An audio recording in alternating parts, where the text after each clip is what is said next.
नमस्कार दोस्तों, आपका स्वागत है एक नई वीडियो में। भाई आज हम बात करने वाले हैं कि इंडिया में 5G अब 4G से भी स्लो क्यों चल रहा है। मेरे पास बहुत कंप्लेंट आ रही है कि भाई हमने तो 5G का रिचार्ज करा रखा है और स्पीड उसमें कुछ आ ही नहीं रही है। तो वजह भाई क्या है, आइए बात करते हैं। सबसे पहले भाई इक्का दुक्का 2-3 कंपनी है जो 5G प्रोवाइड कर रही है। हमारे पास सैडली ज्यादा ऑप्शन ही नहीं है क्योंकि कुछ कंपनियां वही दे रही हैं, उसके अलावा ना कोई बड़ी कंपनियां आ रही हैं, ना ही कोई लोगों को और ऑप्शन सरकारी तौर पर भी देखने को मिल रहा है। बिकॉज BSNL का 5G कब तक कहां तक आएगा वी डोंट नो। मेरे यहां आसपास भी नहीं है वो, ठीक है, वो धीरे धीरे काम कर रहा है, चलो ठीक है, कोई एक थोड़ी बहुत उम्मीद तो है। लेकिन जो रहा 5G है उसमें से सिर्फ एक कंपनी है जो ट्रू 5G दे रही है। बाकी जो कंपनी अभी 2 आई हैं या जो कर रही हैं उनका 5G फेक है दोस्तों। जी हां, वो ज्यादातर कवरेज नहीं देता। 5G की रेस में एक ही कंपनी थी जो आगे बढ़ी, बाकी कंपनियों को कोई लेवरेज ही नहीं मिला, तो उन्होंने non stand alone 5G launch किया, जो कि पेपर में 5G है दोस्तों, लेकिन टेक्निकली देखा जाए तो it is actually 4.5G and not proper 5G। सो उसी की स्पीड आपको देखने को मिलेगी। अब जो बहुत सारे कस्टमर्स जियो में आ गए, जो कि सबसे बड़ी कंपनी है इंडिया में 5G की, तो यहां पर कस्टमर बेस इतना ज्यादा बढ़ गया ऑन सेम टावर्स, क्योंकि यहां पर लोग नए ऐड होते चले जा रहे हैं लेकिन टावर्स ज्यादा नहीं लग रहे हैं, जिसकी वजह से कंजेशन बहुत ज्यादा बढ़ रहा है। और उन्हीं टावर्स पर लोड है किसका? नॉर्मल कस्टमर्स का जो कि 5G इस्तेमाल करते हैं, उन कस्टमर्स का जो 4G इस्तेमाल करते हैं, उन कस्टमर्स का जो एयर फाइबर इस्तेमाल करते हैं। सो इतना ज्यादा लोड एक टावर पर पड़ने से उसकी जो स्पीड है वो डिस्ट्रीब्यूट हो ही जाएगी ऑटोमेटिकली। आप जब यूजर बेस बहुत ज्यादा बढ़ा दोगे एंड टावर्स नहीं लगाओगे, प्रॉफिट मैक्सिमाइजेशन के लिए कह लो या जो भी लिमिटेशंस हैं लैंड की उसकी वजह से कह लो, तो भाई आपकी स्पीड डाउनग्रेड हो जाएगी। भाई आपकी सर्विस इतनी अच्छी आपको मिलेगी ही नहीं। प्रॉब्लम ही यही है भाई कि पब्लिक बहुत ज्यादा है और टावर्स बहुत ही लिमिटेड।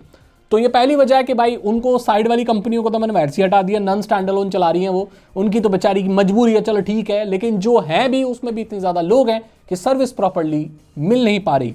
जो लेटेस्ट टेक्नोलॉजी 5G आई थी उन्हें कंपनियां मोनेटाइज नहीं कर पा रही, और जब किसी चीज को प्रॉपर्ली आप मोनेटाइज नहीं कर पाओगे तो आप उसे स्केल भी नहीं कर पाओगे, क्योंकि कब तक वो अपने तरफ से पैसे बर्न करेंगे। सो जब तक भाई अनलिमिटेड चल रहा है, सर्विस इसी तरीके से मिलेगी, एंजॉय करो, मजा करो। अगली चीज कि भाई इस टेक्नोलॉजी की भी एक लिमिटेशंस है, कुछ लिमिटेशंस हैं, जैसे कि 5G एक्चुअली इंडोर्स में अच्छा काम नहीं करता। ये टेक्नोलॉजी ऐसी काम करती है भाई, स्पीड तो बढ़िया मिलती है लेकिन ये वॉल्स, बिल्डिंग्स, शीशे, लोहे की भंगार जो भी है उससे ये पेनिट्रेट इतने अच्छे तरीके से नहीं हो पाती। तो अगर नॉर्मली जैसे लोग अपने घर में इस्तेमाल करते हैं, घर में इस्तेमाल कर रहे हो, स्पीड अच्छी नहीं मिल रही, तो भाई इसमें कुछ किया नहीं जा सकता ज़्यादा, क्योंकि 5G की ना लिमिटेशन है। ये टेक्नोलॉजी भी अच्छी है लेकिन इसकी यही लिमिटेशन है कि अंदर कॉन्क्रीट जंगलों में ये फेल हो जाती है, और इसीलिए शायद आपको प्रॉपर 5G की स्पीड नहीं मिल रही। अपने छत पर जाके देखो, आई एम श्योर आपको स्पीड अच्छी मिलेगी इन कंपेरिजन टू आपके अंदर कोपचे, क्या बोलते हैं उसको, आपके कमरे में। तो भाई गलती आपकी नहीं है, ना ही नेटवर्क प्रोवाइडर की, भाई टेक्नोलॉजी ऐसी है। ओके, अगली भाई गलती है उन लोगों की जिन्होंने 5G फोन सबसे पहले खरीद लिया। ओए भाई यही सच्चाई है। देखो इंडिया में क्या हुआ था कि 5G आया भी नहीं है लेकिन 5G के स्मार्टफोन बिकने शुरू हो गए, तो लोगों ने जल्दबाजी में खरीद लिए, जबकि ये क्लियर भी नहीं था कि इंडिया में कौन से बैंड आएंगे, कौन से बैंड नहीं आएंगे, कौन सी कंपनी आ रही है। तो भाई देखो क्या होता है, मैं बताता हूं। जो स्मार्टफोन कंपनियां हैं ना, वो अपने डिवाइसेस को नेटवर्क ऑपरेटर्स के हिसाब से मॉडिफाई करके किसी भी कंट्री में बेचती हैं। उनका जो नेटवर्क मॉडेम होता है उसको इसी हिसाब से किया जाता है। तो यहां पर इंडिया में 5G आया नहीं है और कंपनियां 5G फोन बेच रही हैं, क्योंकि उनकी भी भाई रेस लगी थी। स्मार्टफोन की रेस हमेशा लगी रहती है, उनको कोई फर्क नहीं पड़ता, उनको फोन बेचने बस। एक्चुअली वो 5G फोन थे बट वो इंडियन नेटवर्क्स के हिसाब से ऑप्टिमाइज्ड नहीं थे। और ऐसे तो बहुत सारे फोन आए जिसमें आप नॉर्मली 5G के मोड भी नहीं चेंज कर सकते। वीवो के ऐसे बहुत सारे फोन है, रियलमी के भी ऐसे बहुत सारे फोन है जो कि बहुत पहले आ गए थे जबकि इंडिया में 5G नहीं आया था। तो वो जो फोन है उनमें जो 5G बहुत अच्छे तरीके से काम नहीं करता, एंड वो कई बार जब 5G नेटवर्क आता भी है तो इतना ज्यादा उनका मॉडेम हीट हो जाता है या वो ऐसा थ्रॉटल कर जाते हैं कि वो कॉन्स्टेंटली 4G और 5G में स्विच करते रहते हैं। और यहां पर देखो गलती ना ऑपरेटर की है, ना नेटवर्क की है, किसी की नहीं है, गलती उस फोन बनाने वाले की है। आपको पता है ना 5G की स्पीड मेनली आपके फोन पर भी डिपेंड करती है कि आप कौन सा फोन इस्तेमाल कर रहे हैं, क्योंकि उसके मॉडेम अलग अलग होते हैं, राइट। अलग अलग उनकी स्पीड होती है, अलग अलग पावर होती है, उनके काम करने के तरीके बहुत ही अलग होते हैं। सो शायद ये भी एक कल्प्रिट हो सकता है। तो आप अगर दूसरे फोन में देखोगे आपको शायद अच्छी स्पीड मिल सकती है।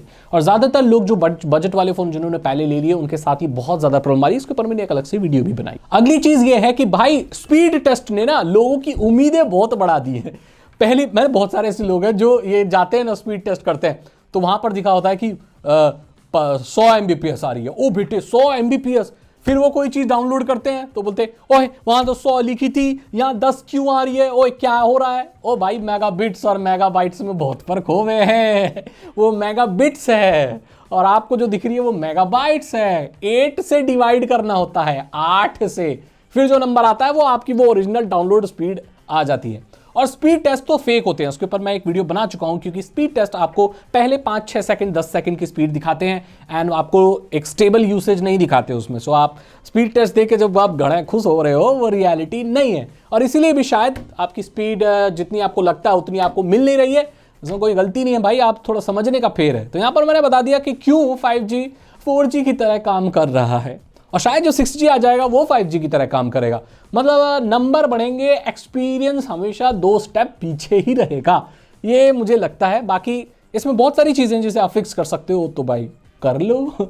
बाकी इंजॉय करो, क्योंकि दुनिया में ऐसे बहुत कम देश हैं जो इतना सस्ता डेटा प्रोवाइड कर रहे हैं जितना इंडिया में आपको मिल रहा है। और आप बहुत खुशकिस्मत है दोस्त, इंजॉय करो, कंप्लेन मत करो, ज्यादा स्पीड चाहिए ब्रॉडबैंड लगवा लो।